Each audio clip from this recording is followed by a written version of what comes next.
bijouterie Saint-Tien mividy volamena manolotra anao ny Logité. Tonifiante. 1, 2, 3, Dynamique Malte, bien-être et vitalité. 3000 ariary. Tiara, ny tsirony voankazo manolotra anao ny Logité. La saveur ultime des fruits. Charbon-bout manolotra ho anao ny Logité. Charbon-bout, madio, mateza, mora ampiasaina. Telma, safidiko numéro 1 malagasy manolotra ho anao.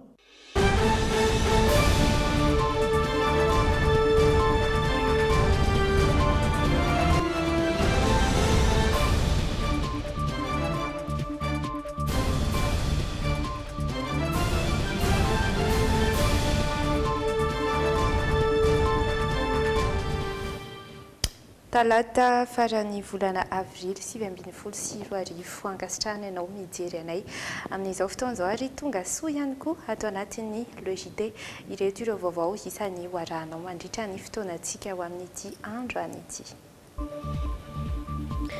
Filoham-pokotany miisa 12 ao amin'ny boriboritany fahadimy no nahata tamin'ny asany taorian'ny didim-pitondrana navoaka ny prefektiorana Antananarivo. Tapaka taorian'ny fionany ao anatin'ny CFM Androany ireo dina pitokisana izay nataon'ireo solombavamboaka Irotsakofidina sonita amin'ity androany ity. Tapaka nandritra ny fionany filoham-pirenena tamin'ireo mpampiasa ao anivon'ny sehatra tsy miankina fa oferana roa hetsy ariary ny karama farany ambany.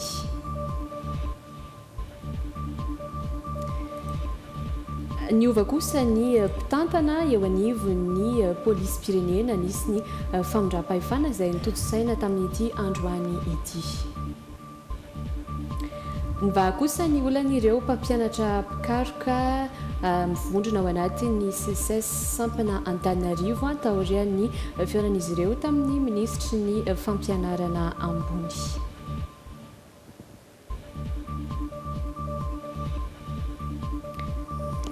Mikasika kosa indray ny tontolon'ny sarimihetsika dia naneho ny heviny mikasika ny volavola izay anafoanana ny Omasy ireo mpiantsery eo anivon'ny sarimihetsika malagasy omaly.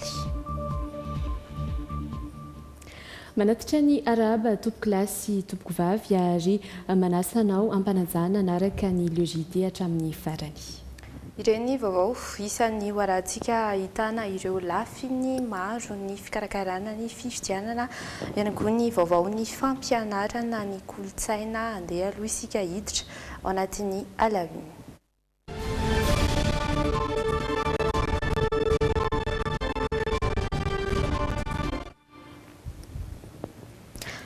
Araka izany dia iresaka bebe kokoa mikasika ny fanomanana ny fifidianana isika ary dia misy ifandraisany amin'ireo sefo-fokotany ihany koa izay fanomanana ny fifidianana izay. Filoham-pokotany miisa 12 avy amin'ny boriboritany fahadimy no nahata tamin'ny asany taorian'ny didim-pitondrana izay navoaka ny prefektiorana Antananarivo tsy nankasitraka izay didy navoaka ny prefena Antananarivo izay nefa ireto filoham-pokotany ireto ka nitory teny anivon'ny tribonaly misahana ny fitantanan-draharaha mpanjakana no tanterahina androany ny fotoam-pitsarana ary hotaterina atao anatin'ity fanadihadiana manaraka ity ny votoatiny izay fitsarana izay eo amin'ny sariny Doda Rajarinjato. Ho fanatsarana ny fitantanan-draharaha io no antony voalaza atao anatin'ny taratasy fampiatona ireo filoham-pokotany miisa 12 amin'ny boriboritany fahadimy araka ny didim-pitondrana navoaka ny prefektiorana Antananarivo. Gaga ary tohina manoloana io fampiatona fahobe io ireo filoham-pokotany. Izy ireo izay nitondra nandritra ny 10 taona tsy nanao adisoana arak'asa ary tsy mbola nisedra olana tamin'ny fitantanan-draharaha teny anivon'ny fokotany adiadiany avy. Mari-pakasitrahana no nandrasana hoy ireo filoham-pokotany saingy fandroana no setriny. Anatin'ny taona maromaro izay nitantanana izay dia tsy mbola nisy fiantsonanay milazany hoe misy zavatra tsy mety anie nataonao atao amin'ny fokotany izay tantananao ka inona aloha hoe bon fonctionnement zay indrindra mba mahalasa fisainana eny raha tena mahagaga anay a zay filoha-pokotany voakasiky ty abrogation ty de zao hoe maninona re tompoka nisy fokotany ao amin'ny firaisana fahadimy irery ihany no tena voakasiky lay abrogation de abrogation masiva mihitsy zany no nanaovana anay tao mampanontany tena ny raha toy izao. Mandaha ankitsirano ny filazahana fa fiandaniana amina candidat solombavam-bahoaka araky ny ampangana azy ireo koa ireo filoha-pokotany. Raha ny fanazavana izy ireo hatrany dia misy ambadika politika ny fanesorana azy ireo. Dia fety nakalazaina tao a tsy fety politika fa fankalazana fitondrana fokotany nandritra 10 taona. Zay fa tsy nisy resaka politika tao. Namaly ny antso. Fety namaly ny antso. Dia fanesorana amin'ny toerana mahafilohan'ny fokotany azy a no setry. Manoloana izay fampiatoana faobe tsy aradrarina izay dia nametraka fitoriana teny anivo ny tribonaly misahana ny fitantanan-draram-panjakana ireo filoha-pokotany. Mangataka ny ampiatoana io didim-pitondrana navoaka ny préfecture io. Tsy aradrarina. Matoa zahay mitondra ny raharaha ty amin'ny fitsarana mahakasika ny collectivité décentralisée dia tsy ara-dalàna le izy. Zay tompoko. Taorian'ny fianoana ireo filoha-pokotany voakasika sy ny mpisolo vava ary ny avy amin'ny préfecture n'Antananarivo tena moka didy ny fitsarana. Nolavin'izy ireo ny fangatahana fampiatoana ilay didim-pitondrana. Andrasana kosa hoy ny mpisolo vava ireo filoha-pokotany ny avalin'ny fitsarana mikasika ny fangatahana fanafoana ny didim-pitsarana io. Izay ny eto Antananarivo ary dia misy edra olana ihany koa ny any Toamasina. Na ato amin'ny mahabe ny tanàna ny Toamasina azy Élisée Ratsiraka raha ny fanazavany androany dia ny préfet de police tao an-toerana no nangataka ny ampiatoana azy amin'ny asany noho ny ambaran'izy ireo fa abandon de poste nankatoavy ny fitsarana misahana ny ady fanaovana amin'ny fanjakana moa izany ary nilaza kosa androany ity be ny tanàna ny Toamasina ity fa tsy rariny ary tsy mitombona io fampiatoana azy io tsy mazava ny antony izy raha nanao valandresa ka tamin'ny mpanao gazety androany hoarahantsika ny andindiny mikasika izay eo amin'ny sariny Doda Rajarinjato. Tsy rariny ary tsy mitombona hoy ny be ny tanàna ny Toamasina izay candidat solombavam-bahoaka ny fampiatoana azy amin'ny mahabe ny tanàna ny Toamasina azy. Fitsoahana amperinasa na abandon de poste izay no ambarany préfet de police fa antony nanaovany fangatahana fampiatoana azy amin'ny asany. Mazava tsara nefa hoy izy ny voalazan'ny CENI momba ny fahazoniny ireo be ny tanàna rehetra mirotsaka fidiana solombavam-bahoaka fiatoana manokana amin'ny asany na ilay autorisation d'absence exceptionnelle. Tsy mitombina le hoe vacances de poste, le hoe abandon de poste satria za mandana autorisation d'absence exceptionnelle. Tsy mitombina le hoe tsisy intérim satria ny note d'intérim misy manendry azy.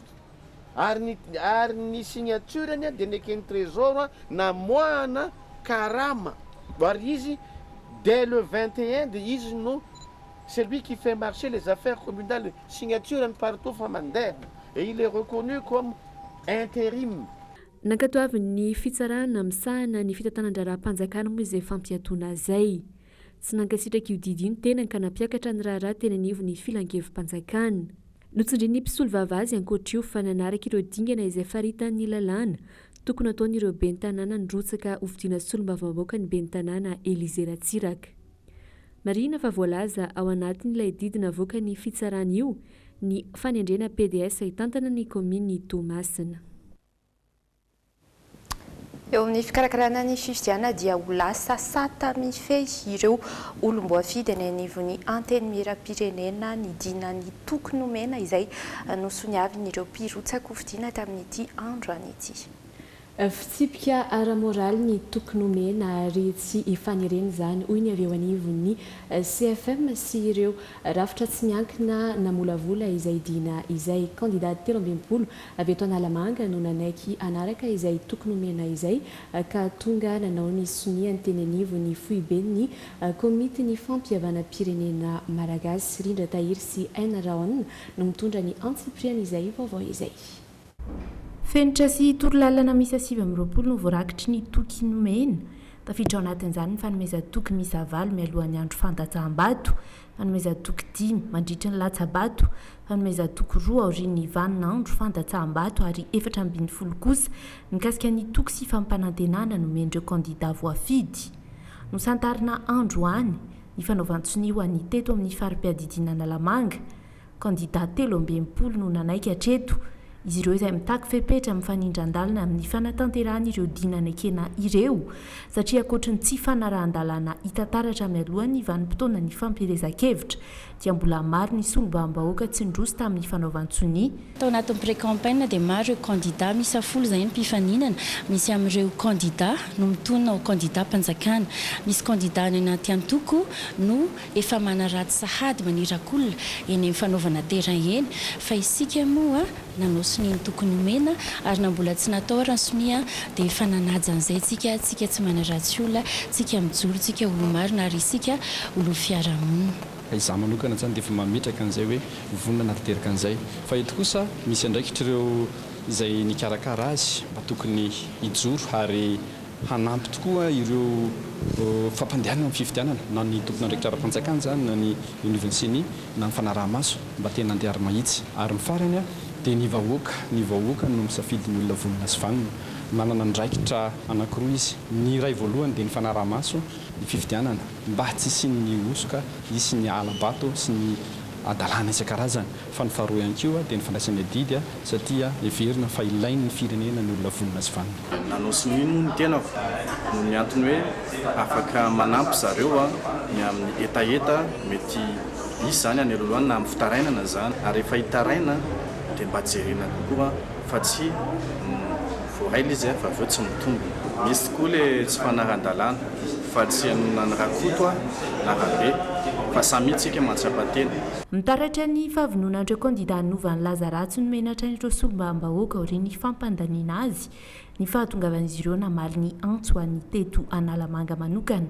Hoy ny filohan'ny CFM nezahana nazavaina azy ireo teboka isan'ny teboka raha teo ireo votoaton'ny sata. Mino aho fa mbola hitombo io vision proof zay fa ny eto amin'ny faritra Analamanga zany dia vonona hanajany fandaminana, hanajany fihavanana ka manantena fa ao anatin'ny filaminana tanteraka, ao anatin'ny firalahina, ao anatin'ny fanajana ny sotoavina maha-malagasy no hanatanterahana ny fifidianana solombam-bahoaka. Isy ny fanarahana akaiky ny fitondran-tena sy ny fampanarahana araka ny tokony ho izy ny sata nanaovan'ireo kandida fanekena raha ny dingana manaraka aorian'ny fanaovan-tsony.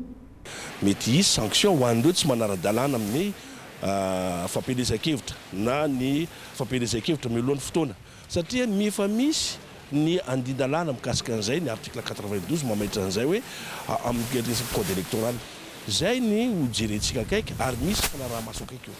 Hatramin'ny 15 volana May izao no fehi-potoana farany ahafahan'ireo kandida ho solombam-bahoaka mbola tsy nanao izay sony ho an'ny fanekena ny fanarahana ireo andininy rehetra voalaza ao anatin'ny satany tokony mena izay. Fandraisana andraikitra izay tsy tokony andrasana sazy hatrany ho ireo rafitra 7 namolavolan'ny fitsipika ara-moraly fa hitaratra ny fitondran-tenandreo mikasa hisolo-tena ny vahoaka eny amin'ny rafitra mpanao lalàna. Iseny 2 minitra vitsy monja isika ary dia miaona indray aoriana ireto dokam-barotra ireto rehefa avy eo.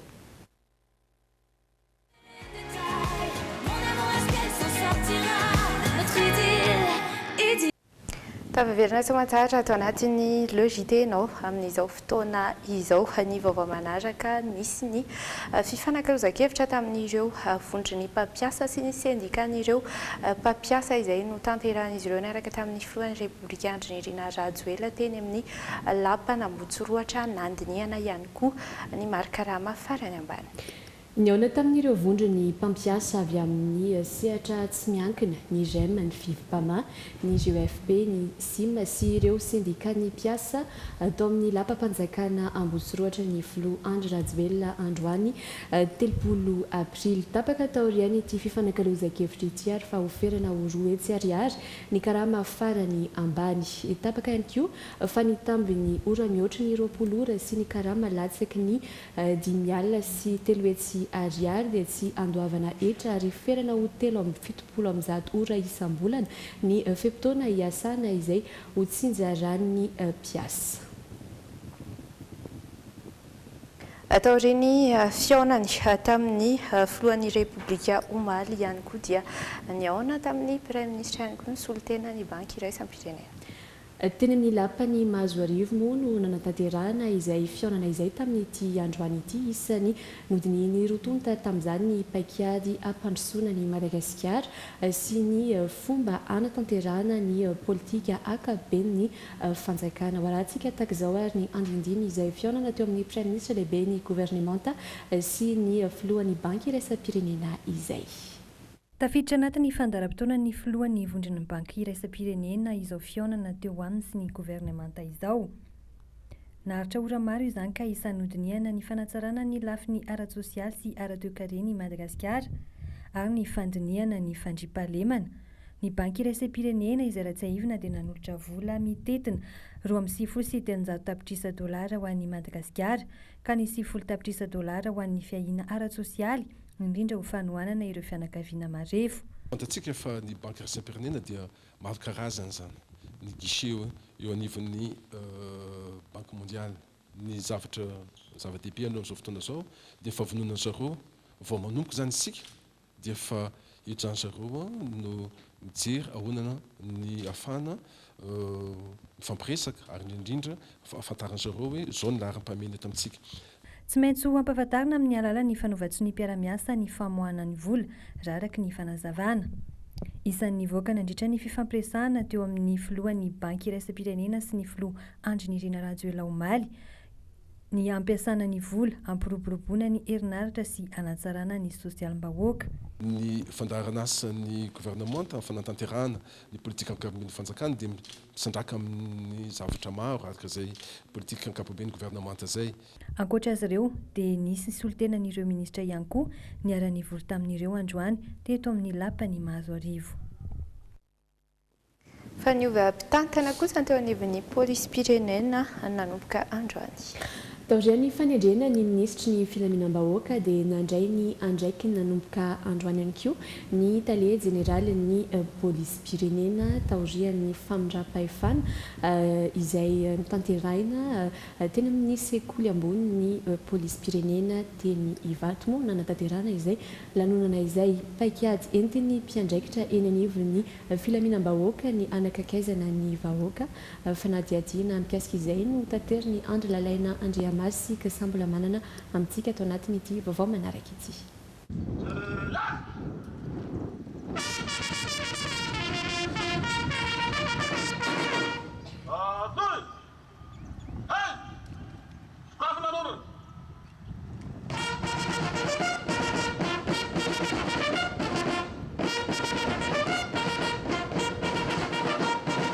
Polisy manakaiky vahoaka amin'ny alalan'ny polisy Tamaso. Io filamatry ny ministera filaminam-bahoaka amin'izao fotoana. Tanjony hatantan-dalàna Madagasikara ary mba hisy fiara-miasa matotra fa atsopo fahavalo ny voaka sy ny polisy. Noho izany dia paritaka manerana nosy ny polisy. Dingana voalohany efa natao ministera filaminam-bahoaka tamin'izany ny fametrahana fizadiam-paritra ny polisy amin'ny alalan'ny fanendrena ireo telepahatra ny polisy-pirenena. Fatra fita amin'ny folo amin'izao fotoana efa misy izany. Mila olona sy fitaovana nefa dingana lehibe io. Raha ny effectif aloha zany io tsy ho ampy fa dia izay no atahantolo-tany amin'ny vahoaka le fanampiana. Le fanampiana satria raha ny tena marina tsy ho ampy mihitsy izy. Tsika moa zao mbola anatin'ny fangatahana koa ny anaovana andraisana mpianatra vaovao hanampiana aloha personnel io. Fa ny ho ampy aloha dia tsy ho ampy mihitsy fa izay no atahantolo-tany amin'ny vahoaka hoe mba hanomezana zao vaovao tena marina ahafahana manateraka izay fiatsifalim-pahalemana zay. Mitovitovy ihany koa na ny olombelona na ny fitaovana hoenti manana an'izy aloha tsy ampy ihany koa. Fa dia efa isaorana sato zany ny fitondram-panjakana izay tarin'ny président Andry Rajoelina efa nanome toky izy fa hividy. Iny vao tamin'ny lataka izy dia efa niteny hoe misy eo amin'ny 244 eo vidiny. Ny ankoatran'izay moa zany mbola isaorana tokoa ny infrastructure sy karazany fa hanome izy zany taro. Ankoatran'ny izay vola am-pelatana moa zany fa mbola fanaovana fangatana ihany koa zay. Satria ny programme gouvernementa moa zany amin'izao dia tsy mahazo mividy tomobila ny fanjakana. Fa manao fangatana amin'ireo dia izy ihany mijery izay maromaritra mampety ny zavatra. Androany nanomboka nandray niasa fibaikoana ireo tany-paritry ny polisy-pirenena misy fito ambin'ny folo Mianadahy. Androany koa ny tanterahana famindram-pahefana teo amin'ny telejelal'ny polisy-pirenena teo aloha ny contrôleur général de police raha fanomezan-tsoa Richard izay voatendro ministra filaminam-bahoaka sy ny talejan'ny polisy pirenena vaovao ny commissaire divisionnaire de police rakotojanany Dani Marius lanona ara-miaramila izay nofaranana tamin'ny matso.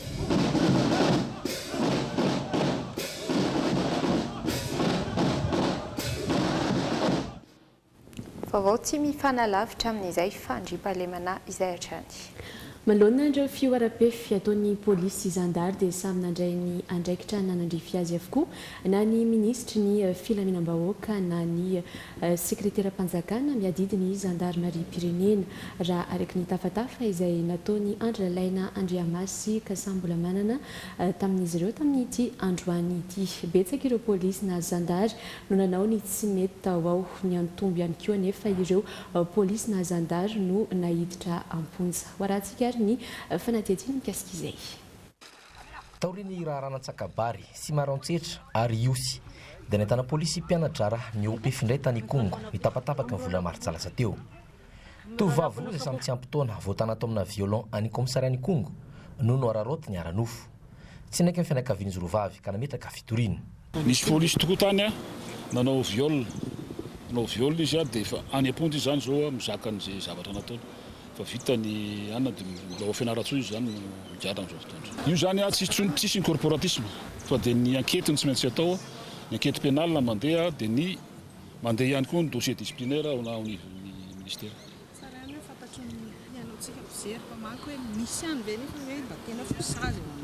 Tena misy dia misy tokoa izay. Izay no ataoko anao hoe tsisy mihitsy ny corporatisme ary tena tsisy. Hitanao ny anankiray zao le izay no ataony any tamatavy hoe midirigeanté ny enquête reo parquet mba hialana amin'izay corporatisme zay. Tsy maintsy mila fangatahana lalana manokana ahafana manenjika ireo polisy enivon'ny fiadimy polisy pirenena ny fitsarana vao afaka manao izany raka mivoalaza ny 570 amin'ny lalana anaty mifehy polisy pirenena. Izay no antony mahataraiky ny fanenjen'ireo polisy nanao eloka. Etsy ankilany amin'ny olombelona ny zandary ihany koa dia misy izy ireo no mandika ny lalana velona. Isan'izany rahana zandary mpianadrara tany Sakara vao tamin'ny herinandro lasa iny. Tao Sakara dia namonjy boîte de nuit amin'ny alina dia avy eo niady dia nanaovana herisetra ilay olona nentina tany amin'ny birao dia nodimandry rehefa avy eo. Tany Pasinambo koa mananjary koa nisy an'izay koa gendarme stagiaire koa dia nentina tao amin'ny birao ilay olona dia nianarina herisetra dia nodimandry ihany koa. Ireny zany tsy azo ilay ferina mihitsy ireny. Le zandary dia raisinay ho toy ny jiolay rehefa manao an'ireny toy ny olon-tsotra efa natao fanatazomina izy dia natao fanadihadiana dia entina eo amin'ny fitsarana fa tsisy miaroaro an'ireny mihitsy. Misy ary resaka vonodiana hoe tokony andoha vonodiana tsy gendarme mihitsy ny andoha vonodiana amin'ireny fa izy ihany miantoka an'ireny fa tsy ekena ireny mihitsy ireny ary mametraka ny fialatsiny mirary fiononana amin'ny fianakavian'ny niarambonina tamin'ireny efa mandray andraikitra tsy gendarme rehefa matokisa ianareo. Na ny ministra ny filaminam-bahoaka na ny sekretera-panjakana miadidiny zandarmeria pirenena dia samy nandrangaranga fa tsy hanavahana n'izy ary tsy misy fiarovana manokana amin'ny mahazandary na maha-polisy ireo polisy na zandary mahavita eloka. Fa nahitam-bokany sy nahitam-baolana ny fiona ny solitena ny mpampianatra mpikaroka sy ny mpikaroka mpampianatra tamin'ny fitondram-panjakana raha ny voalazan'ny filohan'ny CSS tamin'ity andro any ity. Iverina amin'ilony ny fampianarana eny amin'ny Université Panjakana eto Antananarivo manomboka ny alakamisy ho avy izao. Vao fifanarahana ihany anefa no vita fa andrasana izay ho fanatanterahana ny ireo fampanantenana nomena ireo mpampianatra ireo ary mijanona ho mpanaramaso ihany koa hatrany ny CSS. Vavao tateriny Jasiel Njaraveny sy Dolpha Rakotoniaina. Iverina amin'ilony manomboka amin'ny alakamisy faharoa amin'ny volana May ho avy izao ny fampianarana eny amin'ny Université Panjakana eto Antananarivo rehefa tapaka nandritra ny 7 herinandro. Hitapirofo ireo mpampianatra mpikaroka sy mpikaroka mpampianatra mivondrona ao amin'ny CSS ny dingana famana olana avy amin'ny fitondram-panjakana. Ny fijerena manokana nireo fangatahana dérogation spéciale ho an'ny maintien en activité. Faharoa manaraka an'izany ny tonga dia fandraisana andraikitra ny amin'ny karakarana ny antsoina hoe reclassement sy ny avancement eo anivon'ny ministère piahy ny économie, finance ary budget fa tokony andeha zany ny 110 demande na reclassement hatramin'ny ray volana lasa teo. Manaraka an'izany ny handraisan'ny fitondram-panjakana tarihin'ny prime ministre andraikitra fa ho ampidirina ao anatin'ny loi de finance rectificative 2019 ny ampahany ny amin'ny reliquat na rappel vokatry ny 3 décret ary hodinihina zany ny ambiny amin'ny alalan'ny fampidinihana ho aloha tsy ho ela ny indemnité de recherche et d'investigation ho an'ireo retraité chercheur ny taona 2024 izay efa lasa vary mangatsika ny 2024 mbola mandeha ny fangatahana sy ny fitakiana an'izay. Fanapahakevitra noraisina tao arin'ny fikonan-doana ataon'izy ireo androany ny anoizana amin'ny fampianarana eo am-piandrasana ny fanatanterahana ireo fampanantenana natao. Mijanona ho mpanara-maso hatrany ny CSS ary tsy angina raha tsy tomombana amin'ny atsakany sy andavany ireo fifanarahana no sy ny avina. Tsy fidy no an'ny mpampianatra pikaroka sy ny pikaroka mpampianatra no nampiaty ny asa fampianarana fa noho ny fitarazoan'ny fandraisana ndraikitry ny fitondram-panjakana raha nisy ny fampidinihana sy ny fanatonana ay an'izy ireo ny amin'ny famahana olana ary efa nandrosoanay sosokevitra mikasika ny vahaolana dia tara ny fandraisana ndraikitra ary rehefa tapidalan-kaleny CSS dia voatery ny rosy tsy fidiny tany amin'ny fampiatona ny asa fampianarana. Apetraka ho lara-pahamena no avy ny taranaka malagasy ho hiatrany ny filohan'ny CSS ka tsy azo atao ambanin-javatra amin'ny fampianarana. Vonona nonitra ireo fatapahan'ny fampianarana nandritra izay herinandro maromaro izay izy ireo andrasana izay ho fataterahana izany. Androany kosa no fanafandraisana ny anaran'ireo mpiadina baccalauréat taom-pianarana 2024 sy 2022. Sy mbola voaangony eo anivony birao manokana mikarakara ny baccalauréat ny antotanisa ofisialy ny ireo mpiadina manerana nosy sy mahery ny fitoala kosa ireo mpiadina efa voasoratra anarana ho an'Antananarivo manokana isa izay mbola tsy feno ho mizotra antsakany sy andavany moa nefa no manana aorian'ny fisoratana anarana hoy ny tompony andraikitra fanampam-baovao hoentiny Jasiel Anjarafeno sy Fidol Farakotiniaina hatrany. Tapitra androany tamin'ny Anoraariva teo ny fisoratana anarana ho an'ireo mpiadina baccalauréat amin'ity taona 2024. Tsy mbola eo am-pialatana ny tompona andraikitra ny antotanisa ofisialy n'ireo mpiadina manerana ny nosy. Antotanisa vonjy maika n'ireo mpiadina voasoratra anarana teto Antananarivo renivohitra tamin'ny 10 ora maraina no navoaka ny birao mikarakara manokana amin'ny baccalauréat ka toy izao manaraka izao. Ho an'ny taranjaka ankapobeny sokajy ahonina miisa 2,974 ireo mpiadina voasoratra anarana. Ho an'ny sokajy ade kosa miisa 7,3,4 Ho an'ny taranjaka ankapobeny siantifika sokajy C 7,740 ireo mpiadina voasoratra anarana. Ho an'ny sokajy D kosa 7,775 miisa 4,770 kosa ireo mpiadina voasoratra ao amin'ny sokajy teknika. Mitotalo 1,770 ireo rehetra ireo izay marina hatrany fa isa mbola tsy feno. Rehefa voangona ny anaran'ny mpiadina rehetra vao miroso amin'ny dingana manaraka amin'ny fanomanana amin'ny mpikarakara.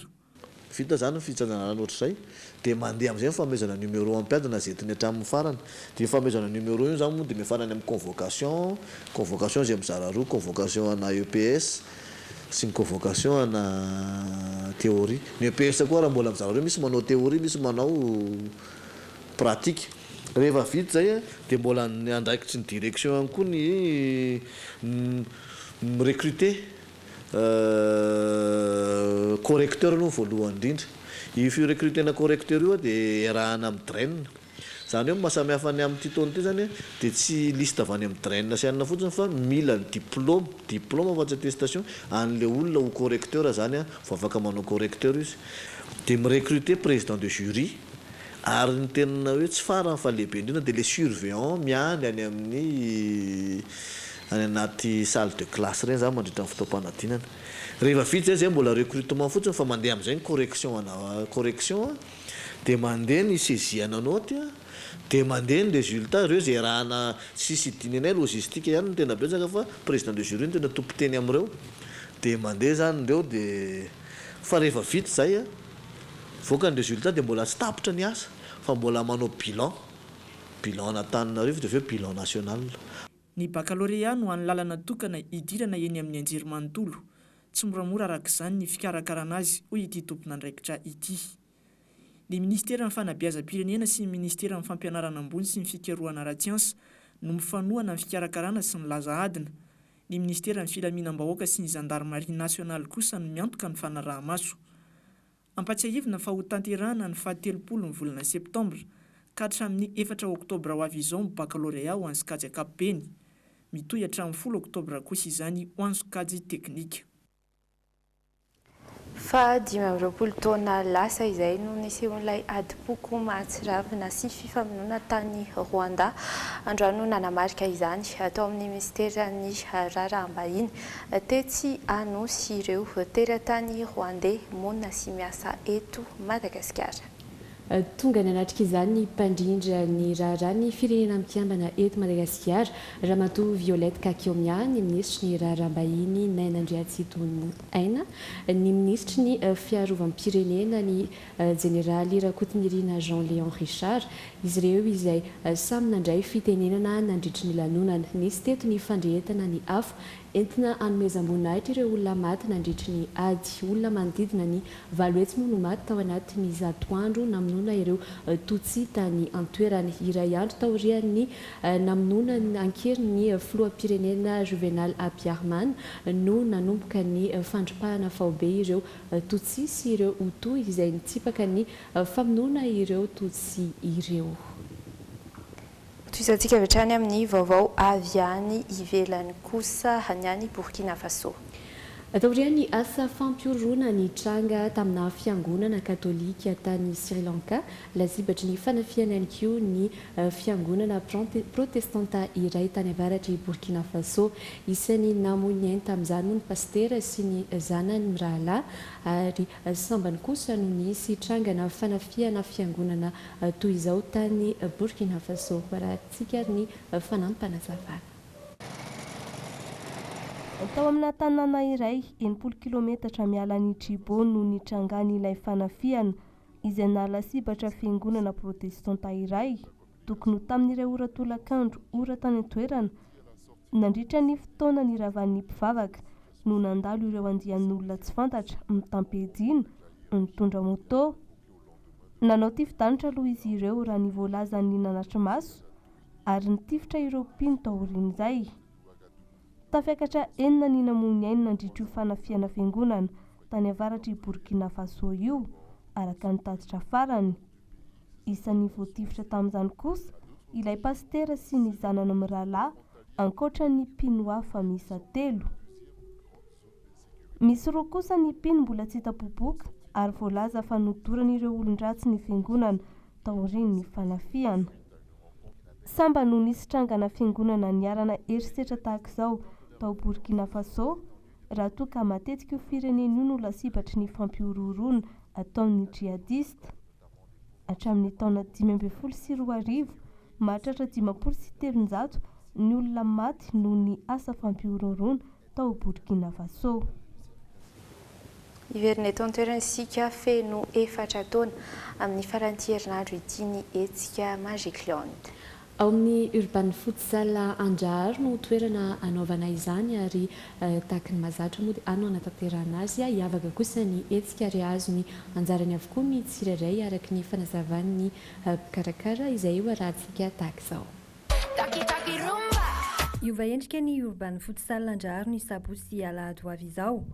Ankalaza ny fahefa-taonany amin'ireo andro ireo mantsy ny Magic Land ary eny an-toerana no anaovana izany. Et pour cette édition, il y aura beaucoup de nouveautés. Il y aura le mini-golf, il y aura des voitures télécommandées, il y aura un lancer de bonbons pour le spécial anniversaire. Il y aura... Marbero hetsika ho hitanao eny amin'ny Urban Futsal Andrahary amin'ireo andro ireo. Izy kilalao vaovao be ho hita eny an-toerana toy ny jeux vidéo, ny disy, ny maro hafa. Ny zava-dehibe dia izy fanomezana hozarena maro dia maro eny an-toerana noho ny Magic Land mankalaza ny choses, des gonflables pour les grands, des jeux, beaucoup d'activités et le principal c'est qu'il y aura beaucoup de cadeaux à gagner parce que bon c'est l'anniversaire donc mivoa amin'ny sivra maraina ka hatramin'ny 9 ariva ny toerana amin'ireo andro ireo mirary dia mirary ny sarany ary afaka mandray anjara amin'ireo lalao marobe ao an-toerana ianao. Donc le prix c'est à 12 000 ariary à partir de 1 an. Les tickets seront... Roa arivo sy iray alina ariary monja ny vidim-pidirana eny an-toerana no jifaina ny Tapakila. Miandry janoary izahay ny sabotsy sy alahady eny amin'ny Urban Futsal Lanjaharo. 4 et 5. Et il y a un parking, il y a de la restauration. Donc voilà, vous pouvez arriver le matin et repartir le soir. Raha mila fanazavana fanampiny dia afaka miantso ny lahatra tarby 034 46 422 25 sy mitsidika ny page Facebook ny Magic Land. Ao anatin'izay vaovao dokavarotra izay hatrany dia mikarakara fitsangatsanganana ho an'ny rampitso fetiny asan'ny fiangonana protestanta vaovao eto Madagasikara na ny FBVM rampitso. Tsy anavahana finoana ity fitsangatsanganana ity ka saina amin'izany daholo izay rehetra liana. Ho arahantsika ary ny fanadihadiana. Fitsangatsanganana miavaka no atolotry ny fiangonana protestanta vaovao eto Madagasikara rampitso. Araraotina ny mahandro tsy fiasana ny andro rampitso hoy ny fanazavana izy ireo. Dia fitsangatsanganana lehibe izy io iarahan'ny fiangonana rehetra, ny fiangonana sy ny kristianina rehetra ihany koa ary anasana ny olona rehetra ho tonga maro rampitso any amin'ny la café d'Ampasimbe route terrain 2. Ny sakafo izay karakarainay amin'io ihany koa dia efa feno sy tomombana tanteraka ary ampy antsika rehetrarehetra izay tonga any. Misy ny vary sy laoka, misy ny tsakitsaky maro isan-karazany. Feno ny fandaharam-potoana ho an'ny rampitso any an-toerana. Omena fahafaham-po manokana ireo ankizy mandritra izany. Ho an'ny ankizy fotsiny izay tena natao niavaka tokoa, natao be da be, ahitana an'ireny tobacon, gonflable, masinina kely amin'ny prix mirary tokoa. Anomboka amin'ny 7 maraina ny fotoana any Ampasimbe.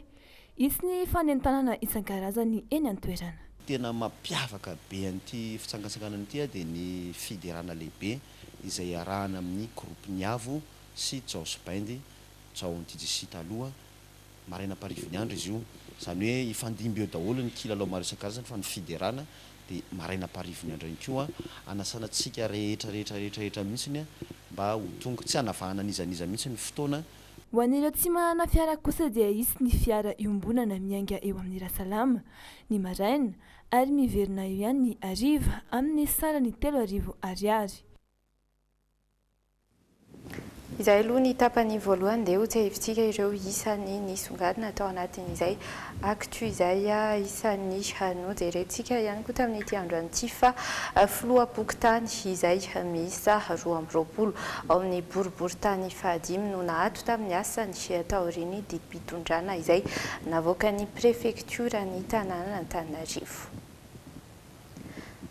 Ankoatra izay ihany koa dia nifanaoso ny mikasika ny toky nomena ireo izay irotsaka ho solovam-bahoaka teo anivon'ny CFM nanatanterana izay fifanaovantsiny izay tamin'ity androany ity.